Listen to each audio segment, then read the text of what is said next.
Ya, ahora sí, damos inicio a nuestro tercer webinar. Queremos agradecerles a todos los que nos están escuchando y algunos viendo. Y el día de hoy tenemos un webinar muy interesante. La primera parte va a tratar sobre compensaciones y el salario emocional. Y en la segunda parte nos va a acompañar Elmer Guamán. Él es abogado del estudio Lacio Romaña y va a tratar un poco sobre el contexto legal de las relaciones laborales en la coyuntura que estamos viviendo actualmente. Entonces, empezamos, Dani, ¿sí? Con tu presentación. Perfecto. Bueno, buenas tardes a todos. Mi nombre es Daniel Arce, soy consultor de Great Place to Work. Muchas gracias por participar en esta webinar, por darse el tiempo de entrar. Espero que todos ustedes y sus familias se encuentren bien en este momento de crisis que estamos viviendo. ¿No? Recordemos lo importante que es seguir las instrucciones para poder contener este virus. Es súper importante que podamos apoyar a las acciones que se están tomando, ¿no? Y bueno, está de más decir que desde Great Place to Work estamos para ayudarlos en la seguridad de todos de sus hogares, ¿no?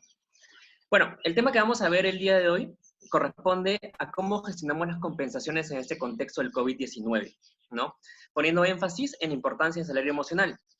Me encargaré de realizar un pequeño repaso por este tema para luego poder darle paso al doctor Elmer Guamán, que nos hablará sobre qué acciones podemos tomar frente a esta crisis y cuál es su implicancia legal. A ver.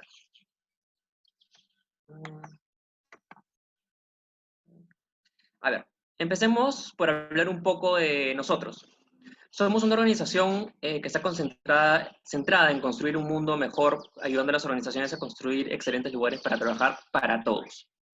Ello lo realizamos bajo nuestro modelo For All, que busca que las empresas sean los mejores lugares para trabajar sin importar el nivel o el segmento al que pertenezcan, ¿no?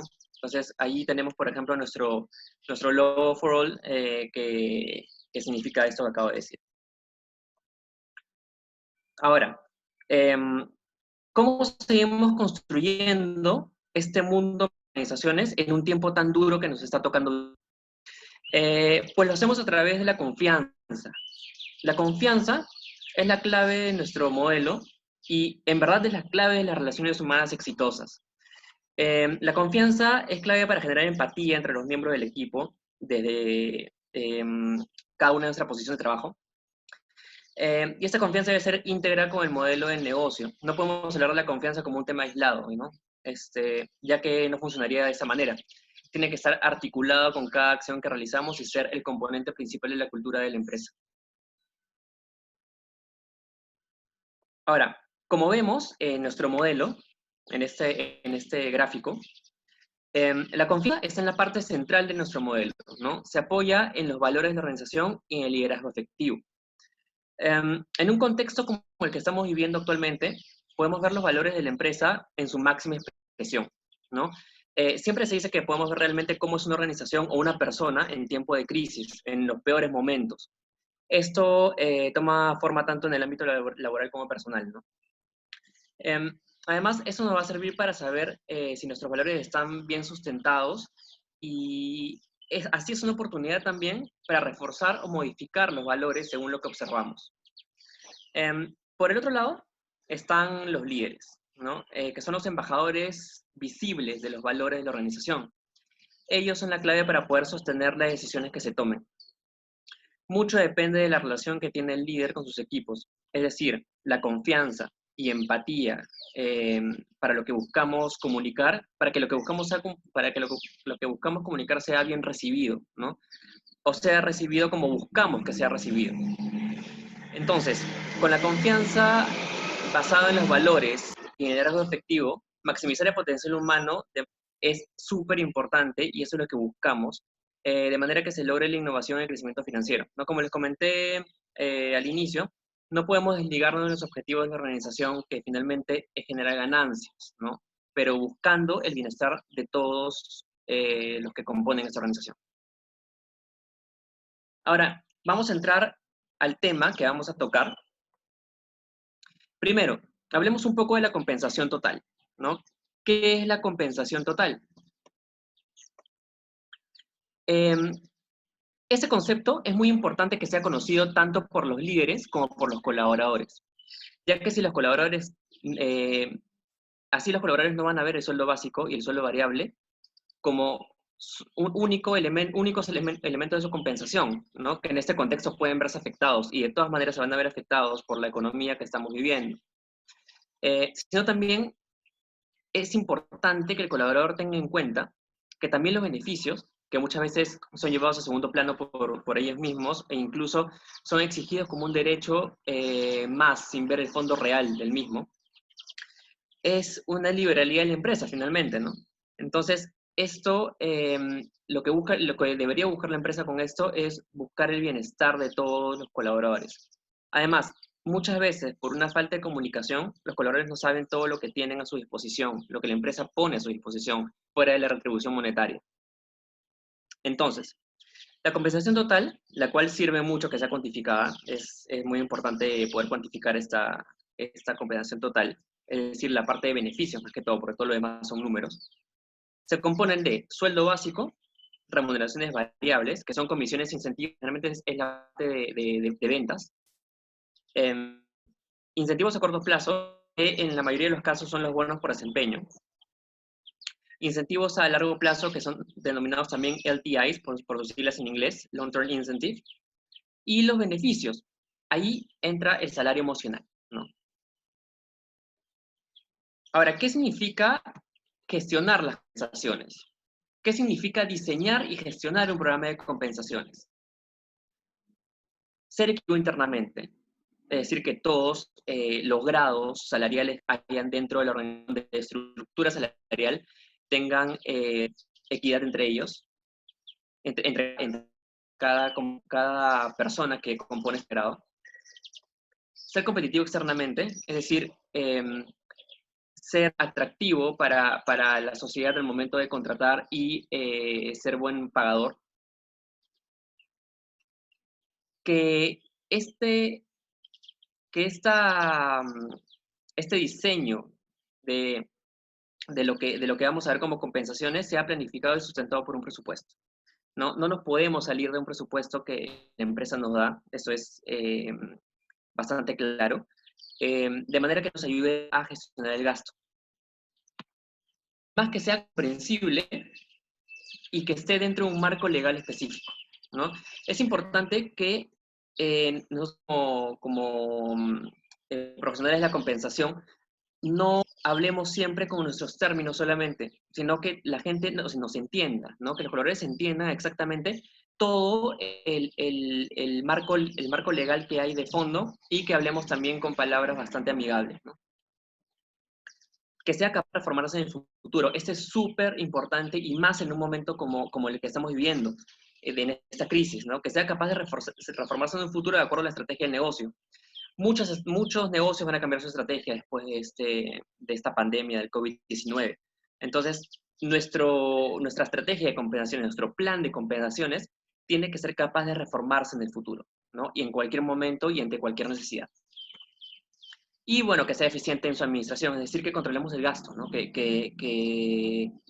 seamos como guardianes del gasto, ¿no?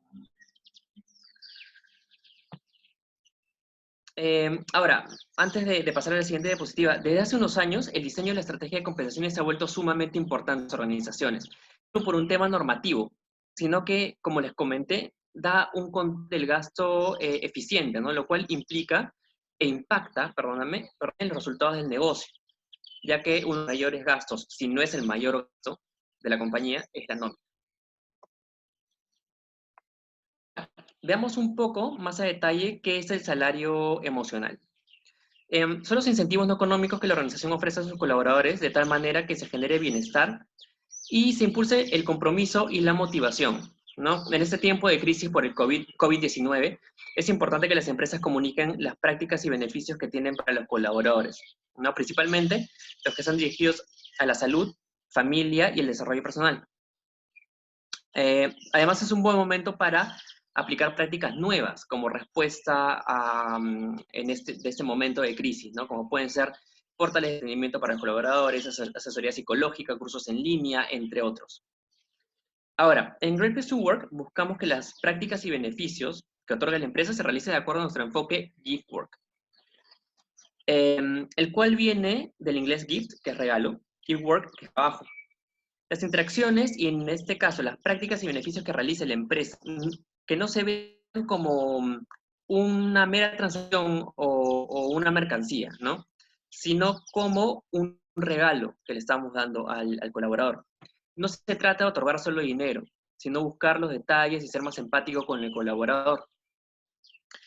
Las personas, bajo este contexto, están trabajando, bajo este contexto del COVID-19, están trabajando en condiciones distintas a lo tradicional, ¿no? Muchos de ellos incluso es la primera vez que realizan un teletrabajo.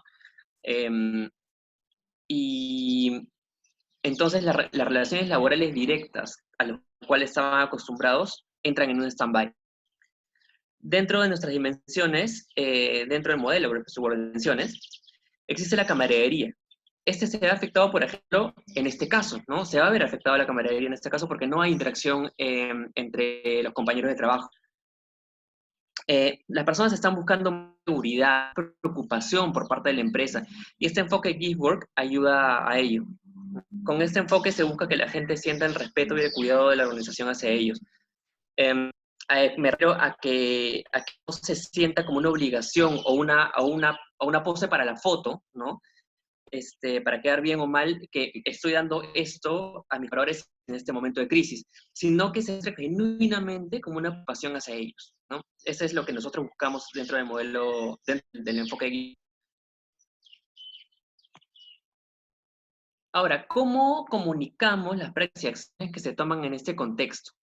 Además de mantenernos lado a lado con el colaborador, ¿no? Lo podemos realizar de esta manera: informativos, presentaciones interactivas, constante comunicación entre los líderes y el equipo. Como les comenté inicialmente, es súper importante en este momento la confianza y la empatía que tiene el líder con los colaboradores, escuchar. No solamente que el líder sea un portavoz, que es súper importante, eso sí, de la organización, sino que sepa escuchar al colaborador, ¿no? La gente está muy tensa, está con muchas expectativas de lo que puede pasar en el tour. Tienen mucha incertidumbre. Entonces es importante que los líderes sepan echar a los colaboradores. Que la respuesta a las dudas que tengan los colaboradores sea clara e inmediata ante esto, ¿no? O sea, que no esperemos para poder responderles, que sepan que estamos ahí y que sea una comunicación empática, ¿no? No todos toman esta crisis de la mejor manera, entonces pueden haber ánimos un poco subidos, entonces hay que ser empático con lo que nosotros hablemos, ¿no? Con lo que nosotros comuniquemos. Ahora, finalmente, hablemos sobre qué nos espera en la gestión de las compensaciones luego del estado de emergencia.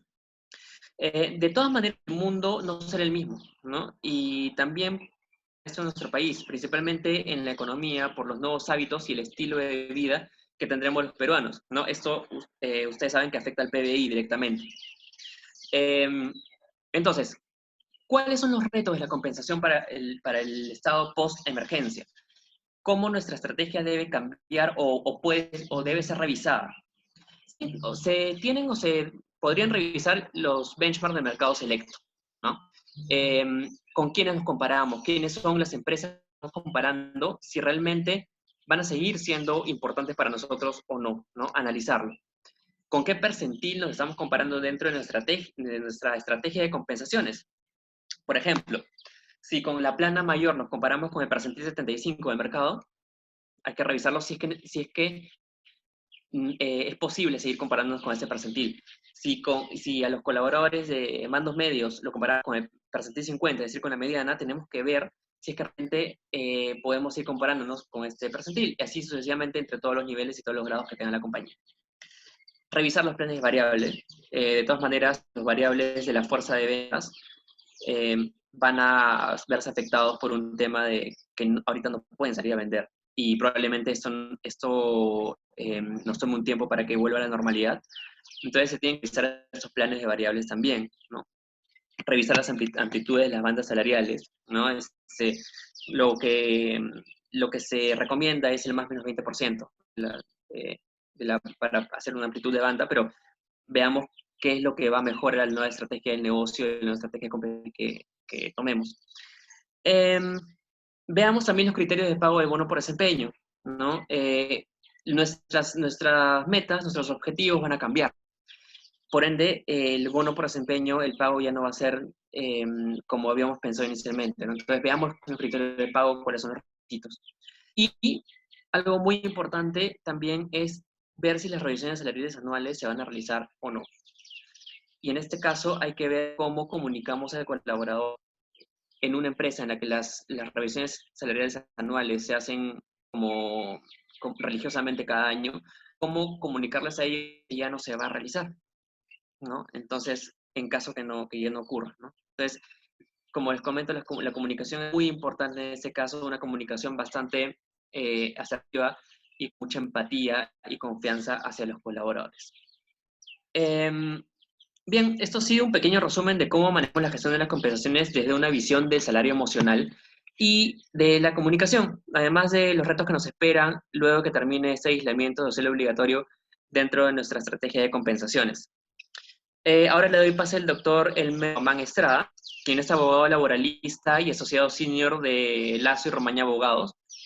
Además, es miembro de la Sociedad Peruana de Derecho del Trabajo. Él nos dará una información muy valiosa sobre la normativa laboral respecto a las acciones que podemos tomar frente a la crisis de COVID y cuál es su implicancia, ¿no? Entonces, conmigo, muchas gracias por su atención. Lo dejo con el doctor Elmer Guamán.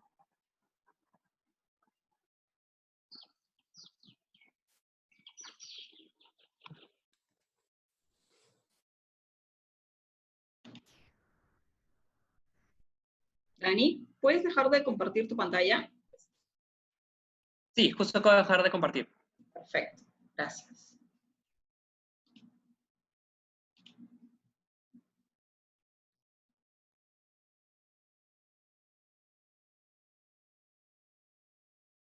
Elmer, ¿podemos empezar? Sí, gracias, Patricia. Gracias, Daniel, también por tu presentación previa, bastante interesante entender y analizar esos conceptos del salario emocional en un contexto como el actual y en el contexto que se nos avecina luego de la finalización aún incierta del estado de emergencia. A mí me encargaron en esta charla, en esta sesión, comentar el aspecto laboral del estado actual de las cosas, ¿no? Del coronavirus y sus implicancias legales, específicamente en materia laboral. Bueno, para entender qué recomendaciones y ser específicos con nuestro análisis, sí consideramos importante hacer un pequeño recuento de qué es lo que ha pasado desde el inicio de las acciones por parte del Estado. Bueno, sabemos que esta es una crisis actual, reciente. En diciembre recién empezaron los primeros casos de COVID en Asia, luego llegó a Europa, y de manera bastante sorpresiva llegó al Perú, porque nosotros podemos recordar que un día viernes 14, un día sábado 15, un sábado 14, un domingo 15 de marzo, estábamos aún en un escenario de normalidad, ya habían ciertas noticias, se le estaba haciendo una crítica social en esos días a las personas que aún salían de sus casas, porque ya recordamos que ya había un caso en el Perú detectado con esta enfermedad, y el día domingo en la noche, el día domingo 15 de marzo, el presidente sale a nivel nacional y declara el estado de emergencia. Pero esa no fue la primera normativa. El 11 de marzo se declara en nuestro país la emergencia sanitaria.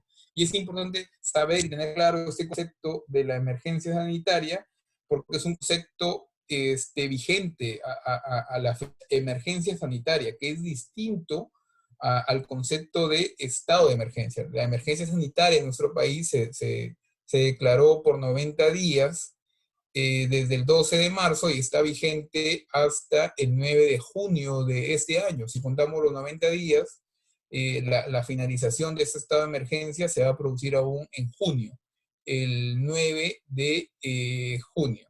Bueno, esa norma ya de alguna forma le establecía la obligación a los empleadores de adoptar medidas de prevención y control sanitario para evitar la propagación del COVID-19. Entonces, desde el 11 de marzo ya había una norma que establecía ese deber hacia los empleadores de prevenir el COVID. Y luego se emite, unos días antes ya se había emitido una resolución ministerial del Ministerio de Salud que regula la figura ahora bastante debatida del grupo de riesgo, de esos trabajadores en una situación especial de vulnerabilidad, por dos razones: por edad, todos los trabajadores mayores a 60 años, y los trabajadores con ciertas morbilidades, con ciertos padecimientos de salud que pone en riesgo su vida en un escenario como el actual. Trabajadores, por ejemplo, que tienen hipertensión arterial, problemas de cáncer, problemas de diabetes, son considerados trabajadores del grupo de riesgo. Entonces, esa fue la normativa previa. Pero volvemos a recapitular. El día 15 de marzo, por la noche, un día domingo, se emite la primera norma que inicia esta figura del estado de emergencia. Por eso les decía que era importante distinguir emergencia sanitaria de estado de emergencia. La emergencia sanitaria está vigente hasta el 9 de junio. En cambio, el estado de emergencia ha ido ampliándose hasta a la fecha una tercera etapa. ¿Cuál fue la primera etapa? La etapa que empezó el día 16 de marzo hasta el día 30 de marzo del año 2020. Aquí se restringió, o la política del Estado fue restringir las actividades empresariales. ¿Para qué? Para que se pueda concretizar esto de la inmovilización social obligatoria, de que las personas no salgan de sus casas para provocar contagios. Sin embargo, el Estado, y así lo han hecho también otros países, es consciente de que incluso en un estado de inamovilización social obligatoria se requieren ciertas actividades indispensables que no pueden parar, e incluso son mucho más esenciales en un escenario como el actual. Por eso esas actividades se permitieron y se siguen permitiendo. Ahí, por ejemplo, encontramos las actividades vinculadas a la alimentación, a la limpieza, al abastecimiento de productos farmacéuticos y así otras actividades fundamentales para el desenvolvimiento de nuestro país. Se establecieron también restricciones de fronteras, restricciones hacia afuera del país, pero también internas, y que han empezado en los últimos días a generar severos conflictos sociales, ¿no? Estamos viendo en las noticias en todo el día, sobre todo en estos últimos días, éxodos de ciudadanos que quieren regresar a sus ciudades, que están en Lima y quieren regresar a sus ciudades. ¿Por qué? Porque viajaron un día 14, un día 15 de marzo y no pudieron, o tenían programado regresar en esos días posteriores, pero no pudieron porque empezó el estado de inamovilización. Por otro lado, los trabajadores que sí estaban habilitados, porque sus empresas estaban habilitadas a realizar actividad empresarial, tenían el derecho y además la obligación de trabajar, de ir al trabajo, pero solamente podían trasladarse de sus domicilios al trabajo y viceversa. Claro, no en un escenario normal o como no el trabajo cotidiano que realizaban. ¿Por qué? Porque tenían ahora que conjugar su jornada de trabajo con los toques de queda, con el temor de ir a trabajar y de poderse contagiar desde que salen de sus casas hasta que llegan al trabajo y viceversa. Todo ese tramo y todo ese tránsito en la actualidad implica un riesgo para el trabajador y un riesgo de que pueda contagiarse con este virus actual. Entonces no es un escenario de trabajo común, no es un escenario de trabajo extraordinario, distinto, el que viene actualmente atravesando todo trabajador. Bueno, y en las actividades no permitidas, aquellas actividades que no podían ejecutarse, como por ejemplo los restaurantes, los cines, las discotecas, bares, juegos de azar, los colegios, que eran actividades no permitidas en ese entonces, empezaron a presentarse ciertas dudas, ciertos conflictos. El trabajador no va a ir a trabajar, se va a quedar en su casa.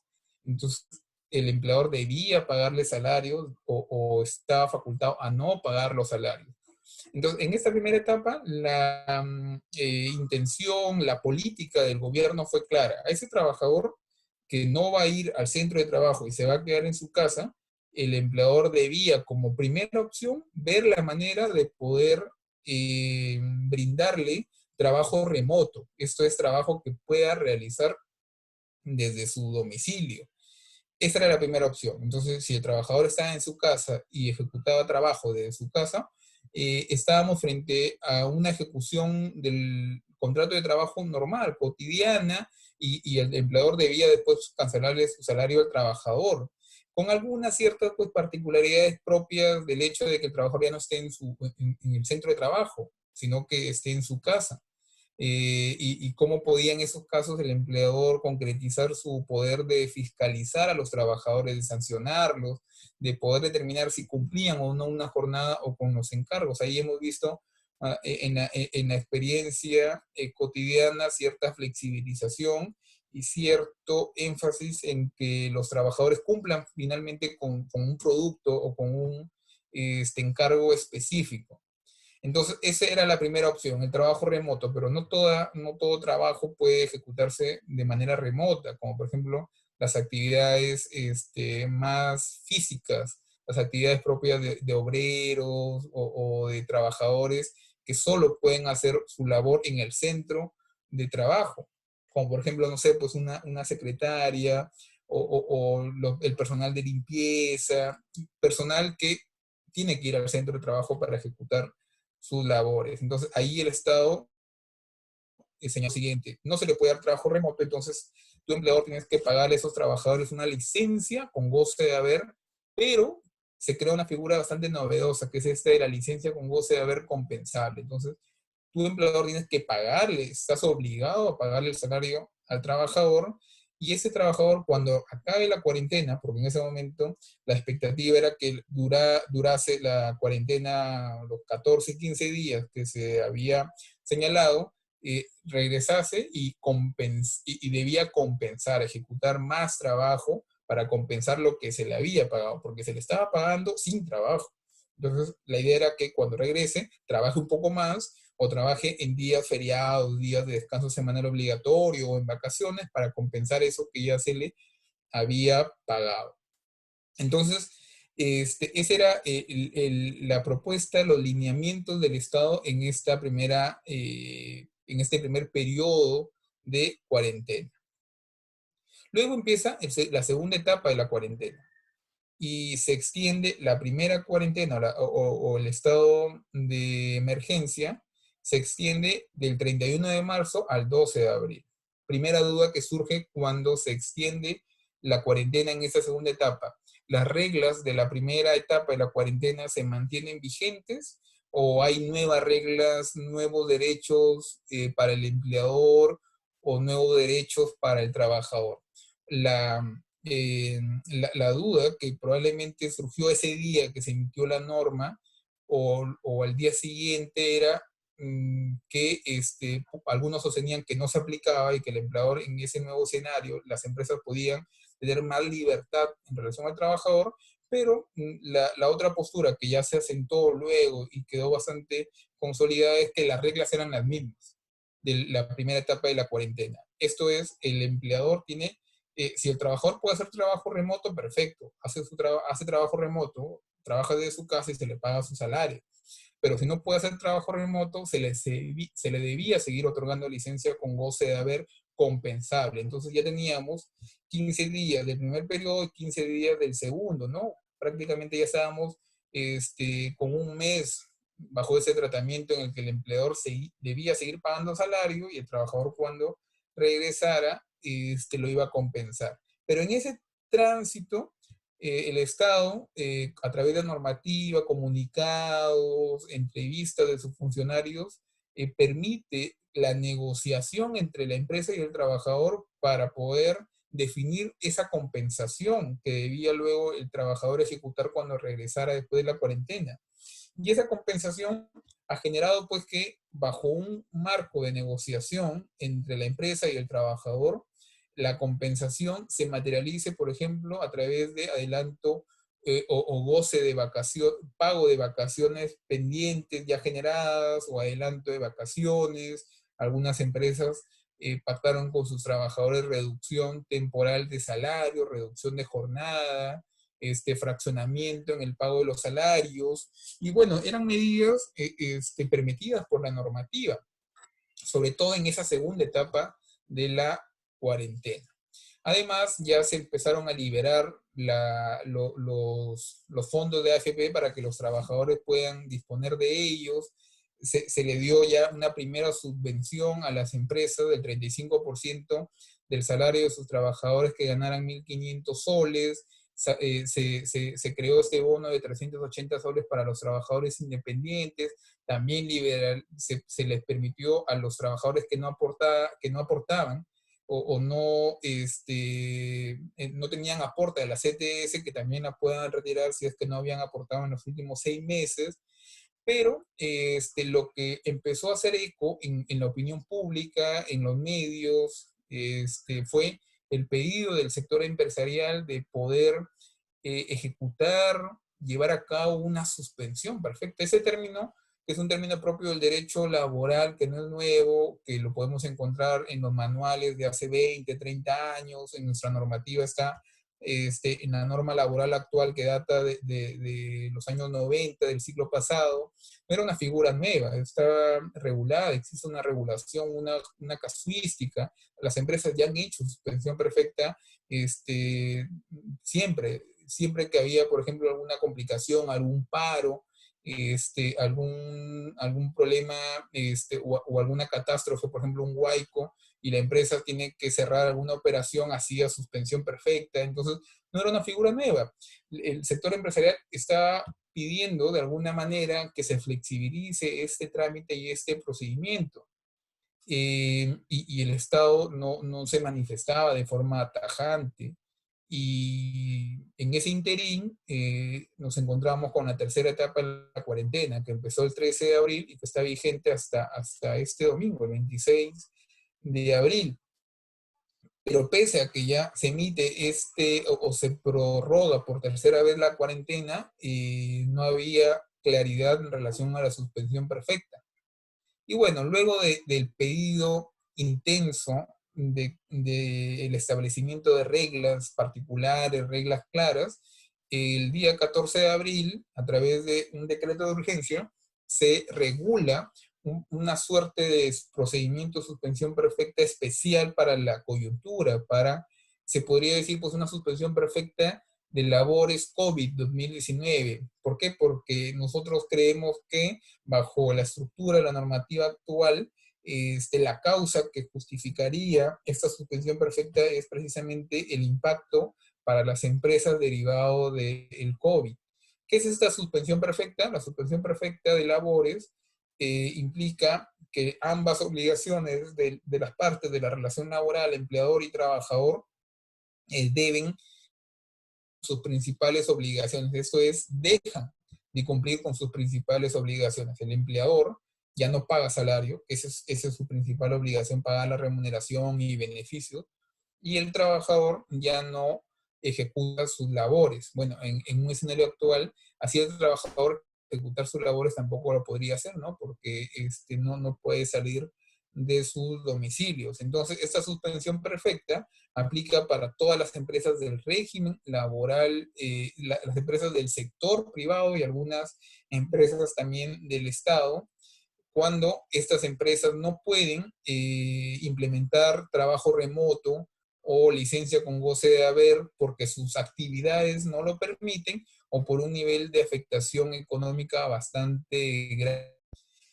Sin embargo, en esa norma que regula la suspensión perfecta, se señala, se establece un deber previo de los empleadores que van a ejecutar esa medida de negociar con los trabajadores afectados o posiblemente afectados con la suspensión, medidas menos gravosas.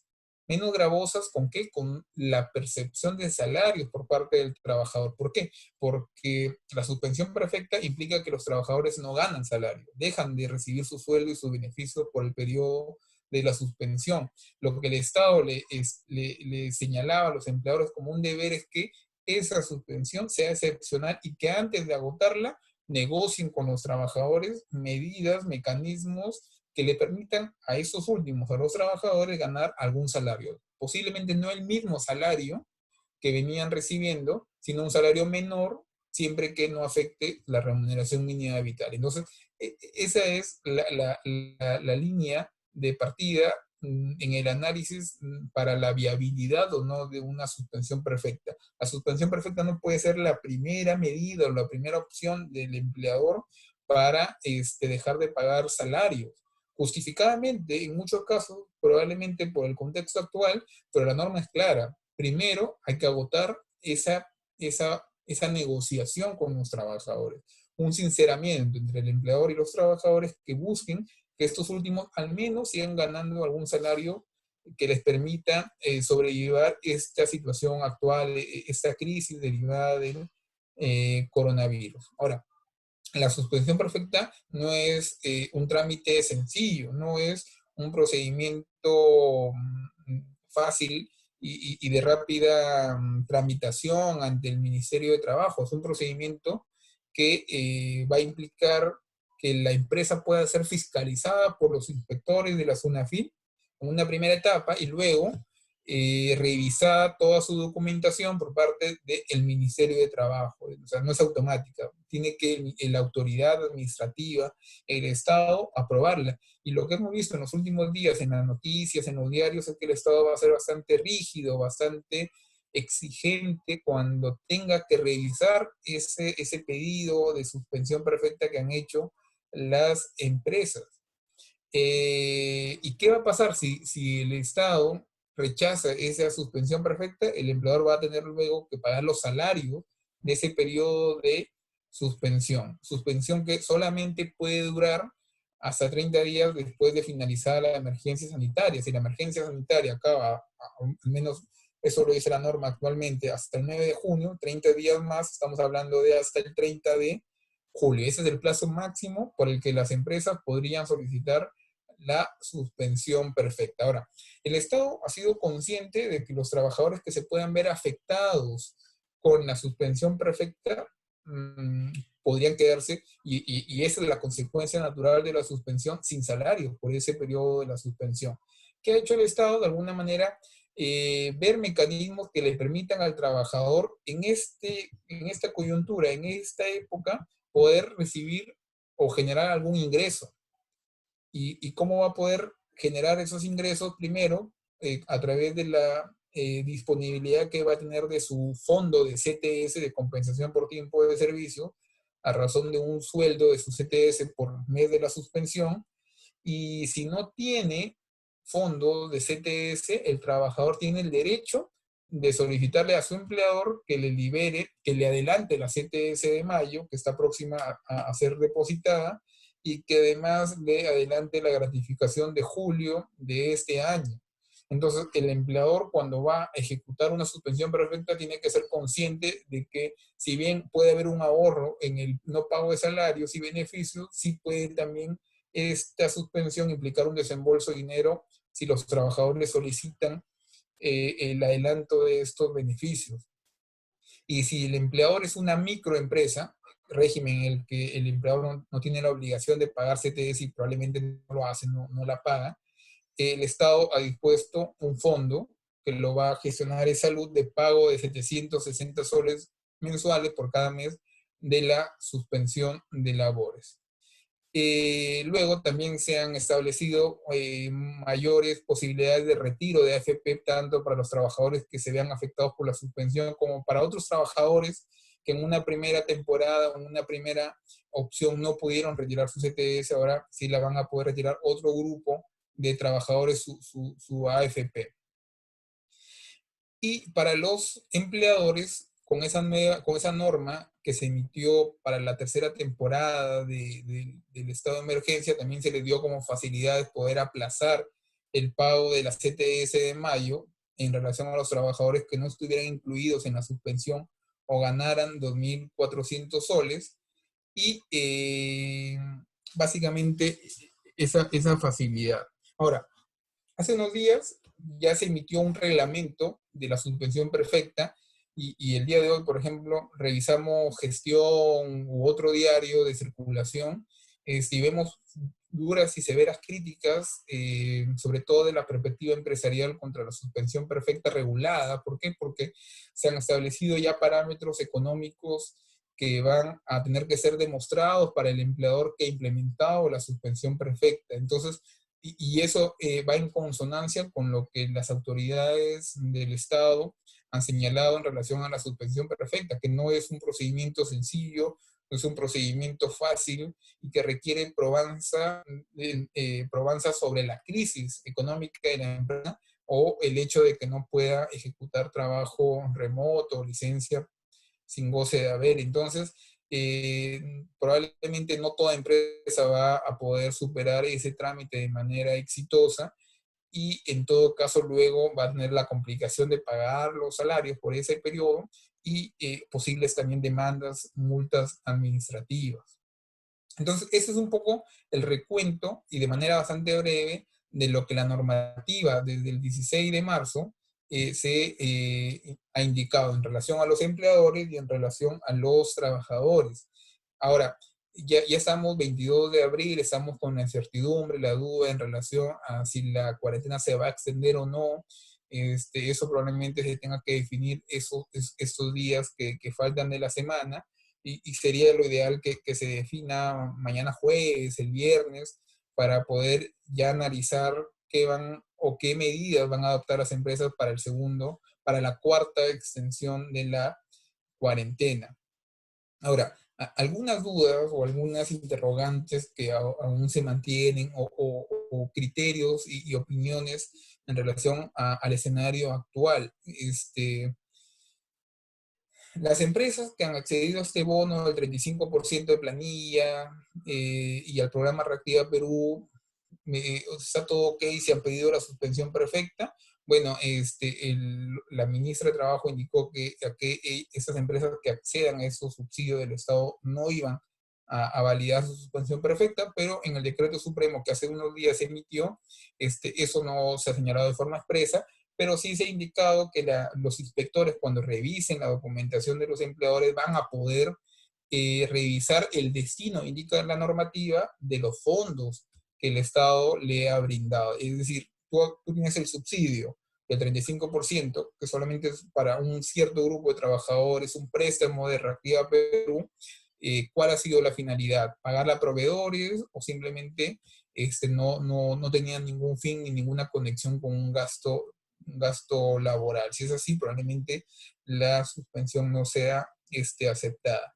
Hay otras alternativas antes que la suspensión perfecta de labores, sí, definitivamente las hay, e incluso la normativa laboral le exige al empleador agotar y buscar la adopción de esas medidas distintas a la suspensión perfecta.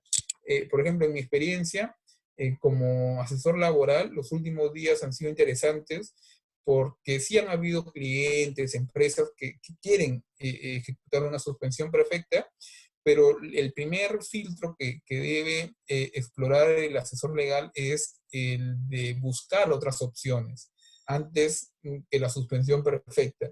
Y ha sido bastante interesante en mi caso personal ver que sí hemos podido encontrar esas otras opciones y no recurrir a la suspensión perfecta.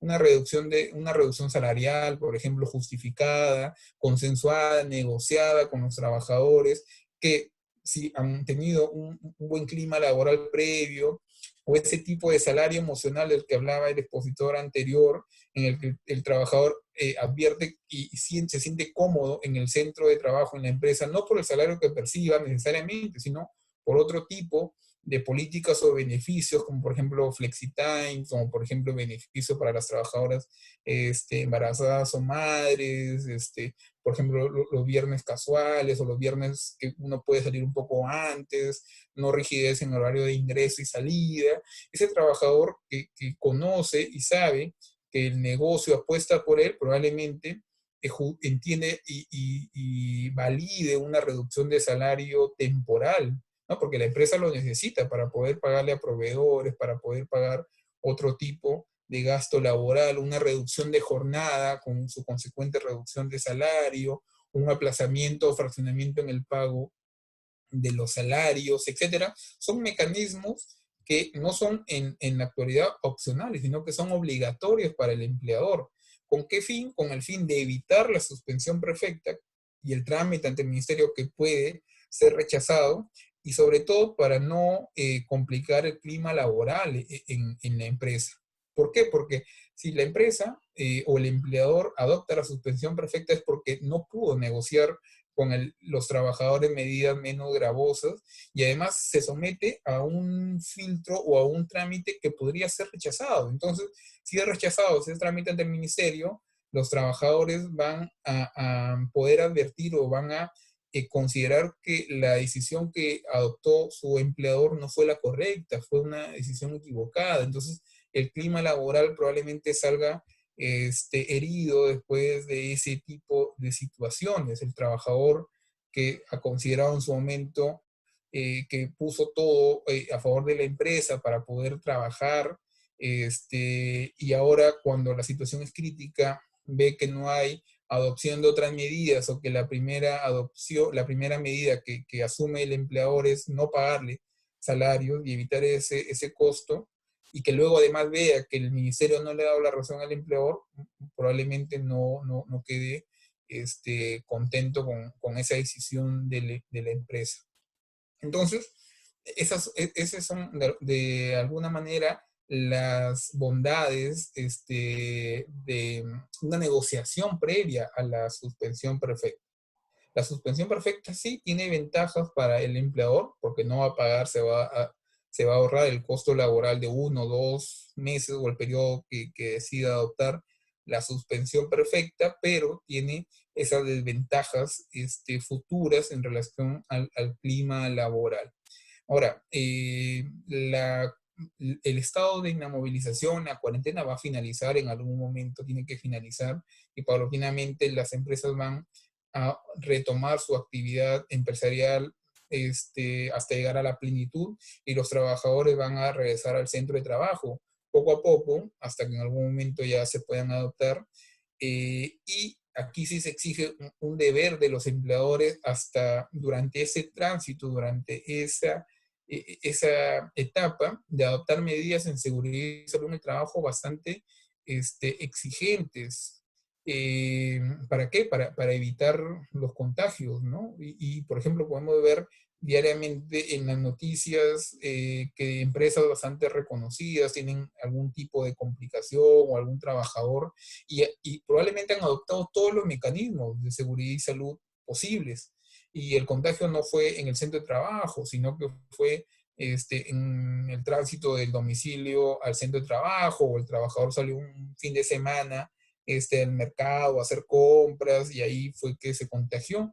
Pero el impacto para las empresas actualmente que descubren que un trabajador está infectado está siendo bastante severo, ¿no? Vemos en los diarios, en las noticias, empresa tal tiene trabajadores con coronavirus. Es algo que a primera vista daña la imagen, pese a que la empresa no tenga probablemente responsabilidad por esa situación, sino que escape allá a sus alcances. Por eso es importante que los empleadores que ahora realizan actividad empresarial refuercen, implementen sus sistemas de seguridad y salud en el trabajo, y las empresas que ya en algún momento van a volver a funcionar también lo hagan. Y no esperemos pues un día, 2 días antes de que finalice la cuarentena para recién hacerlo, sino desde ahora, establecer protocolos, ir buscando proveedores que, por ejemplo, vendan equipo de protección personal, ir brindando por los medios tecnológicos alguna capacitación a los trabajadores al respecto. Ese es tiempo que podría aprovecharse para reforzar este aspecto bastante importante y sobre todo vital ahora que retomen, se reanuden las labores. Entonces, ese era el resumen, el recuento de la normativa laboral y de los derechos y beneficios de los trabajadores desde que empezó la cuarentena hasta la actualidad. Creo que ahora hay una ronda de preguntas, Patricia. Sí, Elmer, justo estamos revisando las preguntas que nos están haciendo. Algunas creo que ya las has respondido con todo lo que has estado comentando. pero todavía queda la duda de algunas personas de si la empresa unilateralmente te puede mandar, ya sea a las vacaciones, o te puede mandarte vacaciones unilateralmente, sin alguna previa comunicación, o es necesario que haya una coordinación previa con el colaborador. Por otro lado, también nos dicen que en una primera instancia sería agotar las vacaciones que no se han tomado, luego sería adelantar vacaciones, y de ahí, según lo que tú mencionas, debería haber una coordinación con el colaborador y una negociación de ver en qué es lo que se puede hacer, ¿no? Si bajar de repente las horas de trabajo o reducir el salario, lo que tú comentabas. Entonces, sí me gustaría que solamente de una manera muy breve podrías especificar esos puntos, porque hay varias preguntas que están relacionadas con ese tema. Sí, mira, como les había indicado, y la normativa sí lo señala, la suspensión perfecta es excepcional. Ahora, la adopción de las medidas previas a la suspensión perfecta no establece la normativa que sean escalonadas o que todas deban agotarse. Lo que dice la normativa es, antes de dar la suspensión, busca otras medidas. Pueden ser las vacaciones adelantadas, las vacaciones pendientes de goce, las que ya generé, esas sí el empleador me las puede dar u otorgar unilateralmente. Pero lo ideal es que haya negociación. Las vacaciones adelantadas no pueden, bajo la normativa actual, ser adelantadas, sino que tienen que ser consensuadas. Tú no me puedes adelantar algo que yo ni siquiera he generado, un derecho que no existe, porque las vacaciones se generan después de un año de servicio. Y en relación a la reducción de salarios tampoco puede ser impuesta, tiene que ser acordada.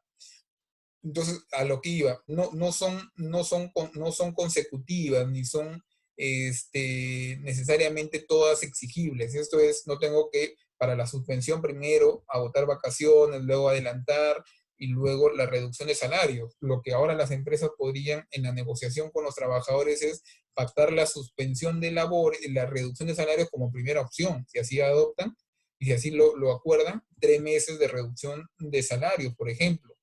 Y si no hay un acuerdo, las vacaciones. Si el empleador se decanta por gastar las vacaciones y pagar las remuneraciones, y luego de ese otorgamiento de vacaciones ya no hay posibilidad económica de seguir pagando algo, el empleador debería, como segunda posibilidad final, agotar la negociación, y si no hay negociación para una reducción de salario o alguna medida, ya implementar la suspensión perfecta, siempre que esté inmerso en alguna de las causas que justifican esa suspensión, que son pues, la crisis económica o la imposibilidad de que los trabajadores cuando regresen puedan compensar las labores. Entonces, el empleador primero debe hacer un sinceramiento, revisar cómo está su posibilidad económica para adoptar esas medidas, y luego ir agotando las vacaciones y después la suspensión o reducción de salario, y luego ya la suspensión perfecta de labores. Perfecto. Dani, ¿tienes algunas preguntas? No, ninguna pregunta específica. Solo veo que también están haciendo preguntas con respecto a alternativas de la suspensión perfecta. Sí, veo Eh, que hay bastantes preguntas, ¿no? Si sí, les parece, yo las puedo ir leyendo y las comentamos brevemente. Perfecto. sí, o te Sí, la podemos ir diciendo. Por ejemplo, ¿es posible aplicar la suspensión perfecta a un grupo de riesgo o se entiende que no? Mira, sobre esta duda, el Ministerio de Trabajo, con esta norma que emitió ayer martes, ha confundido o no ha sido tan precisa como se hubiera deseado. Llevo, no sé, pues de ayer en la tarde conversando esto con varios colegas, porque no es que tampoco uno tenga finalmente la última respuesta, y encuentro dos posiciones antagónicas. La que sostiene que no se puede, porque en la normativa se ha dispuesto la figura del grupo de riesgo en un apartado distinto al de la suspensión perfecta, y además se establece que son más, o tienen el empleador de preferentemente protegerlos, no afectarlos, y encuentro otra postura que sostiene que sí se puede también afectar con la suspensión perfecta al grupo de riesgo, porque la justificación final para la suspensión perfecta, que es económica, no debería distinguir a uno o a otro trabajador. O sea, si el restaurante, por ejemplo, no, o el cine, o el negocio de espectáculos no va a abrir hasta diciembre, no tiene razón o no debería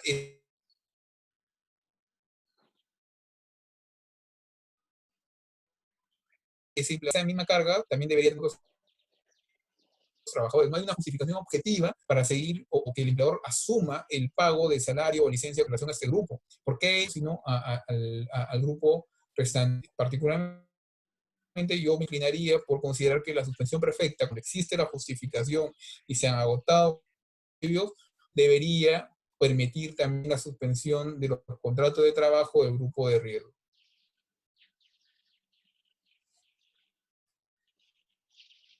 Elmer, ¿tenemos ahí? Sí. Sí, solo que Sí. parece que el señal no está tan... Sí, parece que se congelara. Tengo una pregunta. Algunas empresas probablemente estén pensando en hacer reducción de sueldo. ¿Hasta qué punto la reducción de sueldo, y si es necesario hacer un convenio de ambas partes, es legal? Es decir, ¿se puede hacer una reducción de sueldos que sea solamente temporal o también se puede hacer una reducción de sueldos permanente? ¿Cómo se ve eso por la parte normativa? La norma que se ha emitido ayer es clara en señalar que la reducción de salario es consensuada. Antes de esa norma, habían algunos especialistas que señalaban que en el contexto actual se podía el empleador de manera unilateral reducir salario. Y la norma ya indica que tiene que ser acordado. Entonces, el acuerdo tiene que existir. Siempre se ha dicho que el acuerdo sea escrito, pero ahora es difícil dar la escritura de un acuerdo, pero basta con ver los convenios por algún medio informático y contar con un consentimiento del trabajador. Esta reducción de salario no puede afectar la remuneración mínima vital, entonces no puede ir actualmente por debajo de los 930 soles mensuales brutos, y tampoco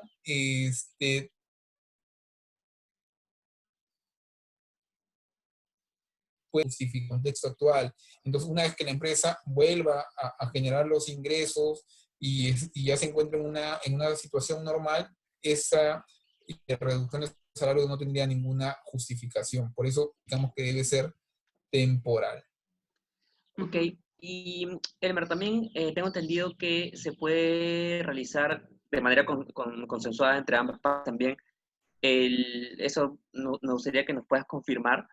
em, la reducción de la jornada laboral y por ende la reducción del salario fijo. ¿Se puede hacer? Sí, mira, la reducción de jornada puede ser unilateral. Entonces, ¿a qué me refiero? El empleador puede decirte, oye, trabajas 8 horas, ahora trabajas 4.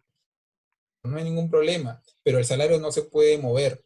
Entonces, me parece que sería, por ejemplo, una clara manifestación de salario emocional que el empleador me diga, oye, yo te pago 2 horas por 4 horas, te voy a seguir pagando 2.000. Perfecto, ¿no? Siempre la disyuntiva entre el trabajador y el empleador ha sido que el trabajador quiere trabajar menos para dedicar el resto de su tiempo a su vida y ganar más. Entonces, perfecto. Si me reduces la jornada, no se requiere consenso, pero el salario no se puede reducir. Si tú quieres reducir la jornada para reducir el salario, finalmente ahí sí se va a requerir un acuerdo. Pero el acuerdo y el convenio se justifican no tanto por la jornada, sino por la reducción del salario. Ah, ok. Entonces, en realidad no depende el tiempo de la jornada, o sea, no hay una relación directamente proporcional de la reducción de la jornada con el salario, es decir, pueden ser independientes. Sí, pueden ser independientes. La reducción de una de las manifestaciones de que el derecho del trabajo es tuitivo y protector del trabajador es que la reducción de la jornada no puede justificar una reducción del salario, salvo un acuerdo. Pero mira cómo al contrario, la situación contraria, eso es el aumento de la jornada, sí exige un aumento de la remuneración, pero no lo contrario. La reducción de la jornada no justifica por sí sola la reducción de salario. Ahí sí se requiere un acuerdo para que tu salario se vea reducido. Ah, ok, perfecto. Ahora, Elmer, Dani, un sí. ratito quería comentarle algo a Elmer sobre la suspensión perfecta. Si las empresas aplican esto con sus colaboradores, ¿existe algún tipo de comunicación que tienen que, o sea, los colaboradores pueden seguir recibiendo correos electrónicos, WhatsApp, algunos mensajes de la empresa? Mira, ¿Y qué beneficios tienes? O sea, durante ese periodo solamente tienen disponibilidad del seguro vida ley, pero ¿tienen algún otro tipo de beneficio para con ellos? ¿Alguna obligación que tiene la empresa con ellos? sí, Patricia, gracias por tu consulta. Mira, no sé, ayer me llama, por ejemplo, un amigo, un amigo personal y me dice, oye, yo trabajo en una empresa y no me están pagando el salario, pucha, creo que estoy en suspensión perfecta. Entonces, hay mucha incertidumbre por parte de los trabajadores en relación a esta figura, o sea, si ya están en una suspensión, si ya está vigente en el caso de ellos esta suspensión, y la normativa ha sido bien clara. Si el empleador va a implementar la suspensión perfecta, tiene que comunicárselo a los trabajadores. Ese es un requisito esencial.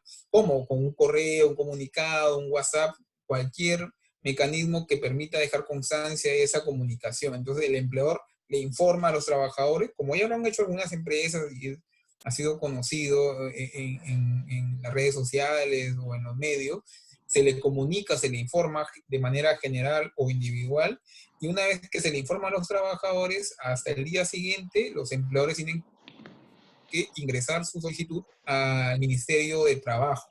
Ahora, una vez que hay suspensión de labores, desde hasta su final, que no puede exceder los 30 días del estado de emergencia, lo hemos contado, y ese plazo acabaría el 9 de julio, durante ese tiempo se suspende el contrato de trabajo. El trabajador no tiene que trabajar y el empleador no tiene que pagarle salario. Y en ese sentido, una vez que hay suspensión, el empleador no debería ya darle encargos de trabajo al trabajador, porque si le da encargos y le asigna labores o funciones, esa suspensión se estaría desnaturalizando.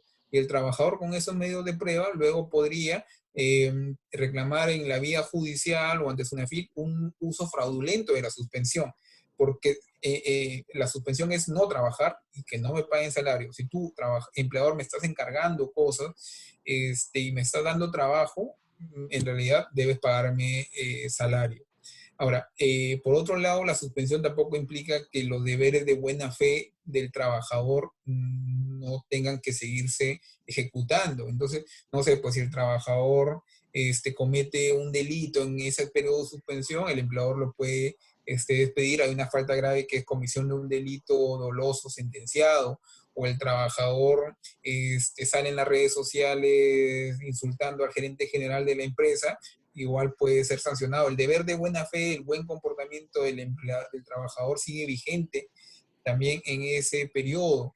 ¿Y cuáles son otros beneficios? Bueno, el Estado, como les había indicado, está o ha adoptado como beneficio del trabajador en la suspensión perfecta que pueda retirar su CTS, que pueda retirar su AFP. Si no tiene CTS, que le exija al empleador que le adelante la CTS de mayo y la gratificación de julio.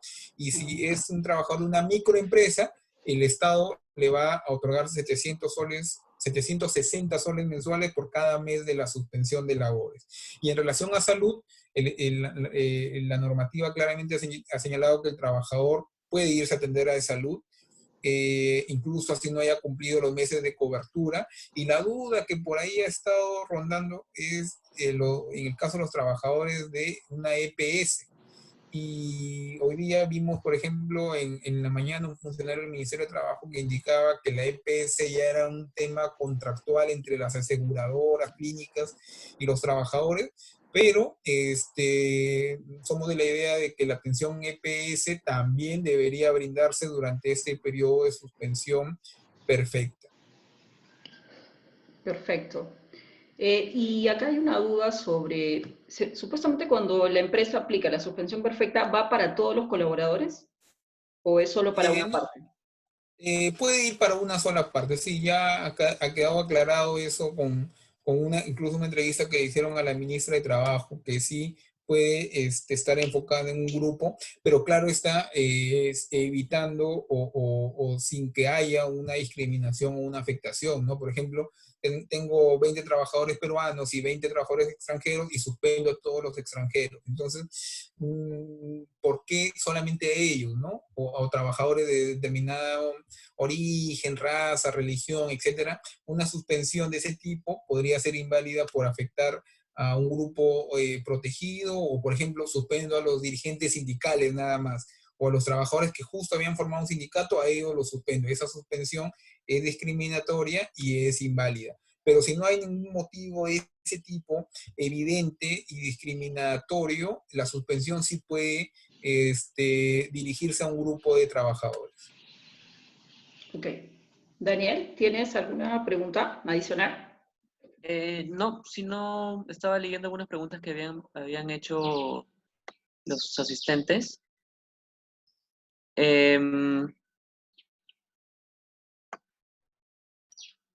Por ejemplo, dice la compensación se puede dar a cuenta de vacaciones vencidas, a cuenta de vacaciones adelantadas se hace necesario la suscripción de un convenio, como aplica para las vacaciones truncas, las que van ganando razón de 2.5 mensuales. ¿Cómo se aplica? Bueno, las vacaciones adelantadas o las vacaciones que no se han generado sí requieren acuerdo para ser otorgados en este segundo escenario. La normativa ha señalado que solamente las vacaciones vencidas pueden ser otorgadas unilateralmente. Y el adelanto de vacaciones, o esto que nos indica el que nos consulte de vacaciones truncas, que son en realidad vacaciones adelantadas, pagadas, sí requieren acuerdo con el trabajador. Uh-huh. Elmer, ¿qué sucede si, por ejemplo, un trabajador, su contrato vence el 31 de mayo, por ejemplo, y la suspensión perfecta, como lo has mencionado, sería hasta junio? ¿La empresa tiene la obligación de renovar este contrato o puede liquidar la relación? El contrato de trabajo y su no renovación no depende tanto de la coyuntura, y su análisis legal no depende tanto de la coyuntura en la que estamos. El contrato de trabajo tiene una causa para que sea temporal. Entonces, no sé, pues un contrato de suplencia que dura 6 meses y buscaba reemplazar a una trabajadora embarazada. La trabajadora que ya terminó su pre y postnatal regresa, la suplente que tenía ese contrato por 98 días finaliza. Entonces ahí es válido, haya o no suspensión o finaliza o no la cuarentena. Pero si el contrato de trabajo es un contrato temporal fraudulento, como muchas veces sucede, esos son formatos y es un contrato tipo, copia, en el que se cambian los nombres, ese contrato es inválido. Y ese trabajador, cuando no le renovaron, en realidad lo despidieron y podría reclamar su reposición, su indemnización por despido arbitrario, pero además el hecho de que lo dejen sin trabajo y lo hayan despedido en un escenario como el actual, podría generar un reconocimiento más claro de una indemnización por daño moral, porque lo despiden y lo despiden aún en un escenario como el actual, ¿no? En el que el trabajo es fundamental para prácticamente la supervivencia del trabajador. Y, por ejemplo, Entonces, para sí, terminar, dale, si el no, trabajo, sí, el contrato está bien celebrado y no se le renueva, no debería haber ningún problema para el empleador. perfecto. Y en el caso de, por ejemplo, cuando se calculen los beneficios de la CTS, las utilidades, ¿también se van a contabilizar estos días que no se han trabajado? O sea, los 90 días. Los días de suspensión no se contabilizan para beneficios sociales. Ok, ok. ¿Y esta suspensión aplica tanto para trabajadores que están en planilla o para los trabajadores que son recibidos por honorarios? ¿Aplica para Mira, todos? es una buena pregunta. Hoy día tuve en la mañana una conferencia con una empresa extranjera que nos hacía también esa pregunta y la respuesta es que el recibo por honorario no es trabajador. Entonces, como no es trabajador, no está involucrado o no puede verse afectado por una suspensión perfecta porque esta está pensada para trabajadores dependientes. Entonces, a mí, ¿qué me hace pensar que una empresa me diga si puede suspender a los recibos por honorario? Que esos prestadores de servicios, entre comillas, no son en realidad independientes, sino que son dependientes. Tan dependientes son que en la mentalidad del empleador quiere afectarlos con una suspensión perfecta, porque probablemente tienen jornada, horario, y son trabajadores informales.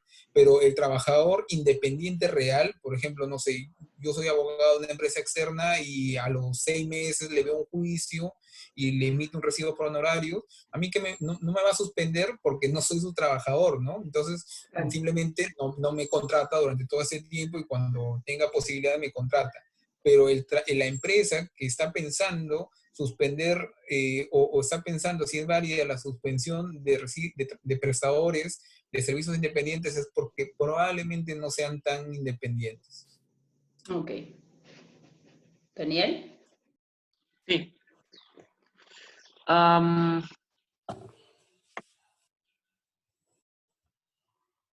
luego, tenemos, ¿las embarazadas están comprendidas dentro del grupo de riesgo? Las embarazadas, en estricto no, la norma técnica del Ministerio de Salud no las incluye en el grupo de riesgo, pero lo que la norma que se ha emitido hace unos días señala es que tienen o son objeto de una protección especial. Y es una muy buena pregunta.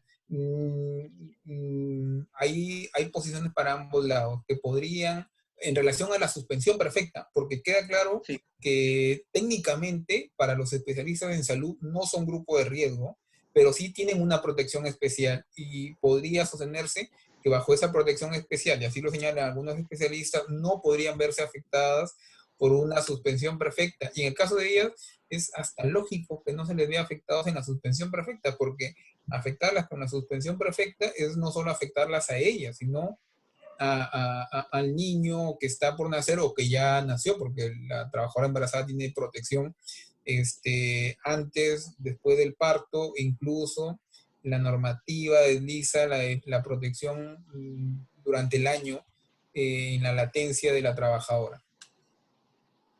Ok. Ahora, en caso de que en la empresa se descubra que un trabajador está con los síntomas del coronavirus, del COVID-19, ¿puede suspender todas las labores y tener licencia con goce? ¿O cómo, Sí, sí, o cómo se manejaría? ¿Se puede dejar? buena pregunta. Mira, si una empresa detecta que hay un trabajador con COVID, hay normas sectoriales, no sé, pues en Ministerio de Producción, en Agricultura, o hay normas municipales que indican que inmediatamente, o la misma prensa, ¿no? La prensa, los funcionarios, cuando detectan algo, van y piden, solicitan que se cierre la empresa.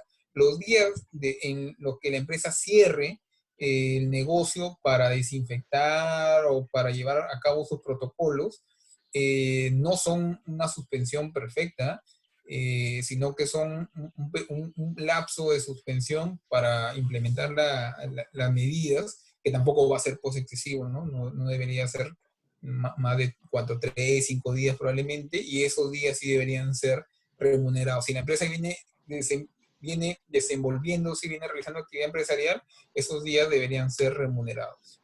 Ok. ¿Y qué pasa en el caso de que la empresa coordine la suspensión perfecta y el sindicato minoritario que existe en la empresa, no está de acuerdo y denuncia a la empresa a la SUNAFIL? Pero ya se coordinó con con los otros trabajadores y el Ministerio de Trabajo que se haga la suspensión perfecta, pero aún así, ¿qué pasaría con la denuncia entre la SUNAFIL, ¿no? Ante esta denuncia del sindicato minoritario? A ver, acá entiendo que hay dos sindicatos, uno mayoritario y uno minoritario. Y con el mayoritario ya Sí. se llegó a un acuerdo y el minoritario no está de acuerdo, denuncia a la SUNAFIL y Ujú.